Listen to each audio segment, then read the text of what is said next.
Hi guys, great to be here with you today. When was the last time you asked your parents for something? Maybe you wanted to go somewhere fun. Maybe you wanted to see your friends. Maybe you just wanted to watch something on TV. They're all usually pretty small things.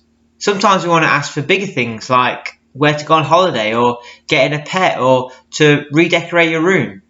Those things take more commitment. Whatever it is or whatever you want to ask for, the conversation can often start in the same way. And that is not going straight in and saying, Mum, Dad, can I have... That's not how you get what you want.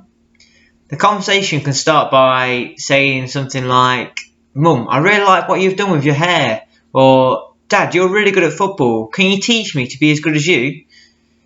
You might not say those things exactly. They're just things I might have said when I wanted something when I was younger. But the principle is the same, is that there is something that you really want, you need to get the butter out first. We come back to the story of Esther, where the last thing Esther said was, "If I perish, I perish." Very courageous words. She was going to the king with a request, with something that she wanted. The slight difference for her, though, was that she risked death, not just a turn off if things didn't go to plan. But just like us, she wanted something big. Bigger than a holiday, bigger than a pet, bigger than some paint. She wanted the king to save all the Jews. And again, Esther knows what's what. She knows not to go straight in there asking what she wants. She gets the butter out instead. The king accepts her presents and says that he will give her whatever she wants. But the request is so big, who knows what the king will do, whether he will change his mind or not when he heard it. So Esther invites the king, along with Haman, to a banquet she's put on. Sounds very nice, doesn't it? And Esther hasn't finished with the butter there. She says to them both, "Come back tomorrow for another banquet, and then I'll ask you what I want to ask you." You'd run out of butter at this rate. You've got to switch to the low fat in that case. Esther is getting the king ready to hear her request. People can be like that, can't they? Kings, parents, anyone. It can feel that we need to get the butter out just to ask them something.